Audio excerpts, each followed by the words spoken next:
नमस्कार दोस्तों, हर्षित द्विवेदी एजुकेशन में आपका स्वागत है। मेरा नाम है विनीत सागर। आज हम डिस्कस करेंगे ऑल इंडिया जुडिशियल सर्विस के बारे में। रिसेंटली हमारे यूनियन लॉ मिनिस्टर किरण रिजिजू साहब स्टेट लॉ मिनिस्टर्स के साथ एक मीटिंग अटेंड किया जिसमें ऑल इंडिया जुडिशियल सर्विस के बारे में काफ़ी डिस्कशंस हुआ। मोस्ट प्रोबेबली इस तरह की एक सर्विस एस्टैब्लिश होने का चांसेस है। जैसे हमारे सेंट्रल सिविल सर्विसेज काम करता है उसी तरह ऑल इंडिया जुडिशियल सर्विस के लिए भी सेंट्रलाइज्ड रिक्रूटमेंट होगा, जिसके थ्रू डिस्ट्रिक्ट जजेस, एडिशनल डिस्ट्रिक्ट जजेस जैसे पोस्ट रिक्रूट होगा सेंटर की तरफ से। तो आज इस वीडियो में ऑल इंडिया जुडिशियल सर्विस के बारे में हम डिस्कस करेंगे। तो आगे जाने से पहले लेक्चर पर लाइक का बटन, चैनल को अब तक शेयर एंड सब्सक्राइब नहीं किया हो तो कर लीजिएगा। हमें सपोर्ट करने के लिए आप चैनल के मेंबर बन सकते हो ज्वाइन बटन के थ्रू।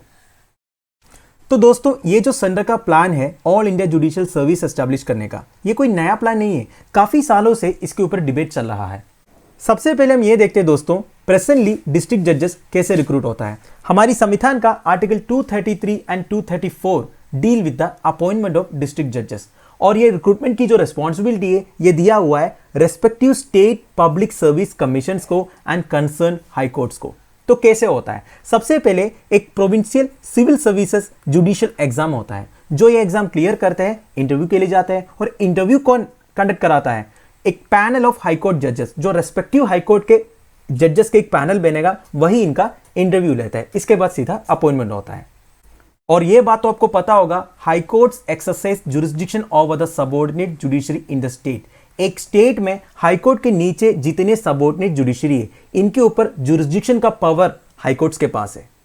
अब दोस्तों, why has the AIJS been proposed? मैंने आपको पहले ही बता दिया, ये कोई नया आइडिया नहीं है।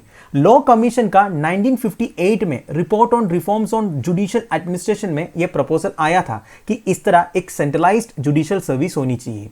इनका आइडिया क्या था? सबसे पहले तो एफिशिएंट सबऑर्डिनेट जुडिशरी सेटअप करने के लिए, address structural issues such as varying pay and remuneration across states. देखिए अब क्या होता है ना दोस्तों, अलग अलग स्टेट्स में जितने डिस्ट्रिक्ट जजेस है, सेशन कोर्ट जजेस है, उनके जो पेमेंट में फर्क है।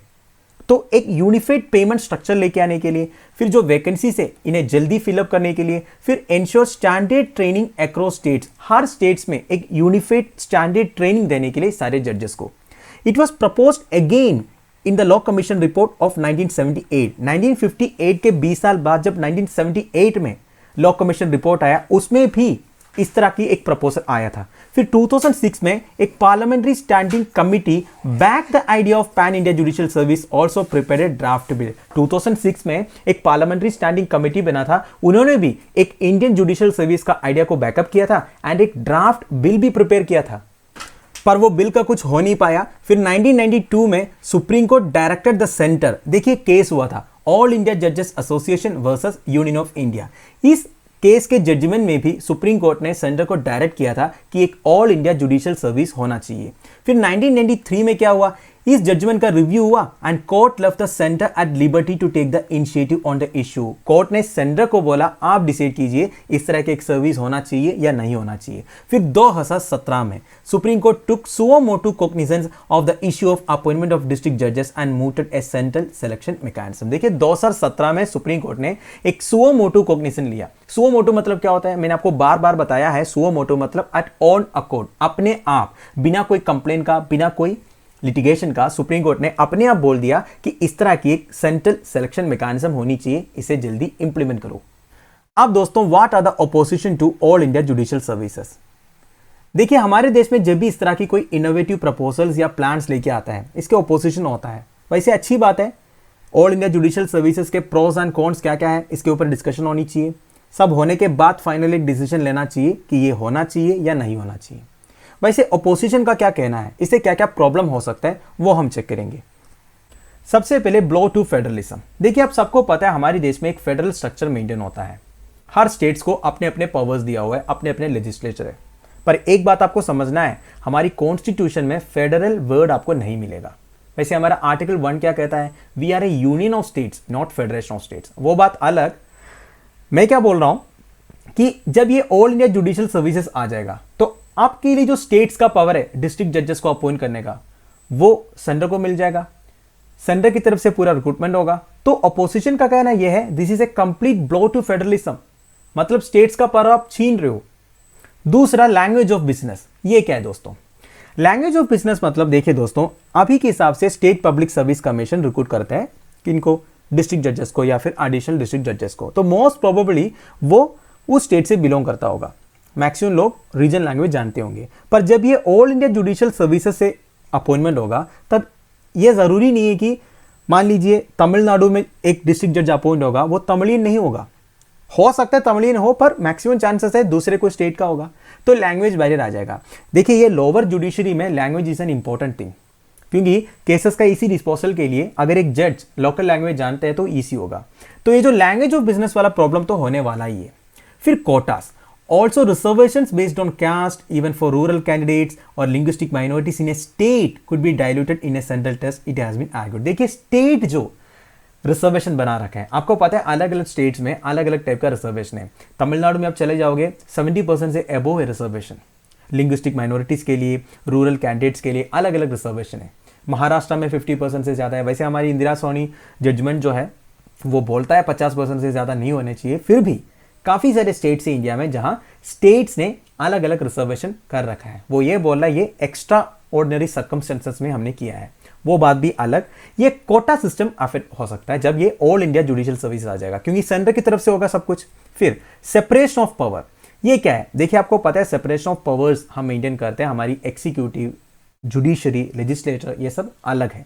तो opposition is also based on the constitutional concept of separation of powers. ये सेपरेशन ऑफ पावर्स वाली जो कॉन्सेप्ट है वो भी नहीं रहेगा, क्योंकि जुडिशरी के ऊपर सेंटर का एक हाथ रहेगा। तो ये सेपरेशन ऑफ पावर्स भी इधर मेंटेन नहीं होगा, ये भी ऑपोजिशन का कहना है।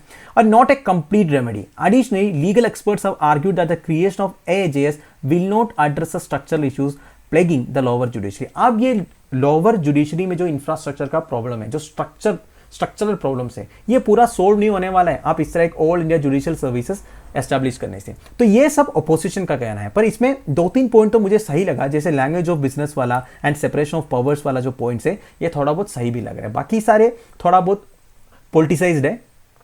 तो why is the government seeking to revive the idea of AJS? Government इस तरह की रिफॉर्म्स अब क्यों लेके आ रहा है?